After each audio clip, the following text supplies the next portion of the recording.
The Moon faces strong opposition to promoting renewable energy. Hasty push for wind, solar energy criticized for various side effects. By Baek Byung-yeol. The Moon Jae-in administration's drive to increase the use of solar, wind and other renewable energy has been facing resistance from farmers, fishermen and environmental activists after spawning a range of side effects. According to critics, Tuesday, fishermen are protesting the installation of wind power generators in the sea, citing harm to the marine ecosystem and endangering their livelihoods. In addition, solar power generation facilities have been extensively installed in fields and on mountains, leading to opposition from residents of those areas for damaging the natural environment. Experts pointed out that the government is trying to forcefully increase the proportion of renewable energy, in line with its plan to achieve carbon neutrality by 2050. Nowadays, offshore wind power operators do not gain control through auctions as in the United States. Instead, they can acquire business rights by attaching wind power measuring tools in the sea. Local governments are also offering licenses to comply with the central government's carbon neutrality drive.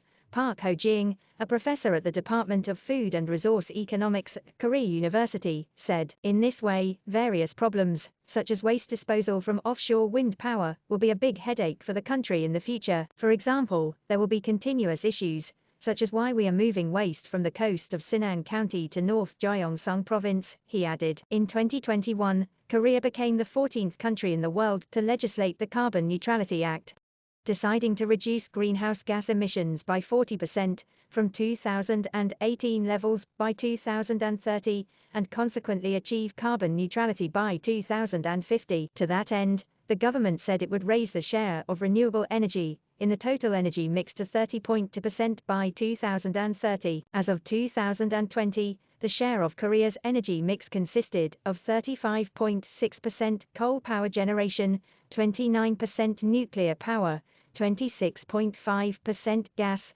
3% solar power, and 0.6% wind power. Fishermen protest expansion of wind power. On Feb.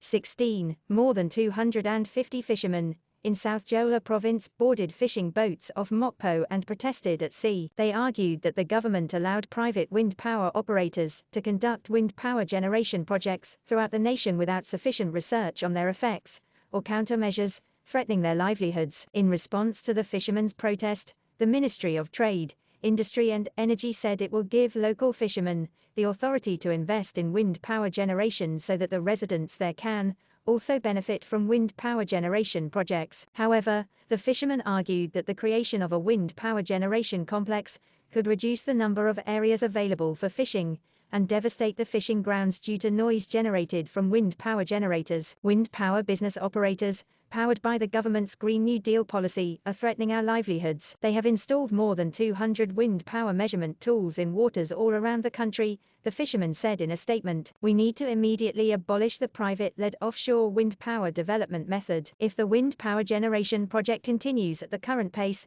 there are also fears that most related business opportunities could go to foreign companies," Park at Korea University said. Overseas companies are paying a lot of attention to Korea's wind power generation business. Rather than simply increasing the volume of wind power generation, the government should properly adjust the speed of the project so that domestic companies can foster their capabilities, he said. Data suggests the rapid expansion of the country's wind power generation business has been a boon for foreign companies. Rep. Moo-kyung of the People Power Party said in October 2021 that a total of 87 wind power plants with a capacity of over 30 megawatts each on land and at sea were licensed from 2004 to 2021. And domestic companies took part in only 20 of those projects. If the government tries to meet its target volume, it will have no choice but to attract more overseas capital and contract foreign companies. Then, it is difficult for domestic firms to advance into the business. The local firms will also have difficulties in carrying out ongoing research and development, the professor added. Rep.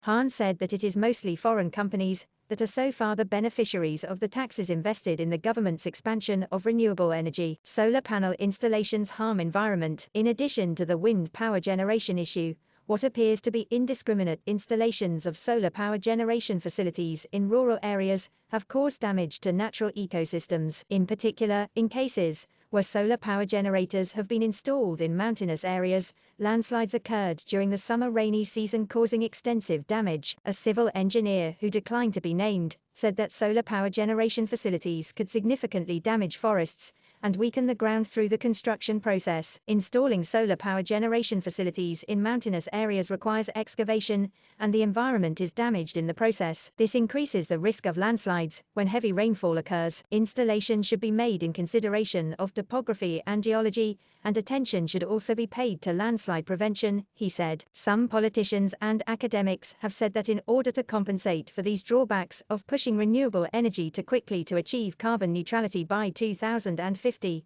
existing power generation methods such as nuclear power generation should not be ignored. If the government normalizes the operation of nuclear power plants, it will be possible to achieve the goal of reducing greenhouse gas emissions by 2030, even if the proportion of the renewable energy generation is maintained at between 17% and 20%.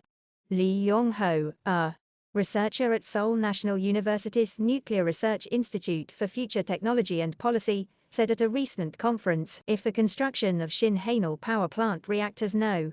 3 and No.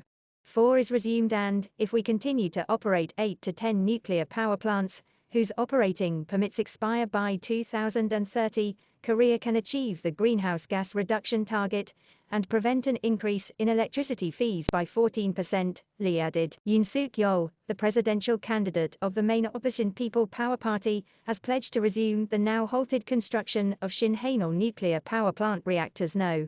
3 and No. 4 in order to retain nuclear power's proportion of the energy mix at 30 to 40%.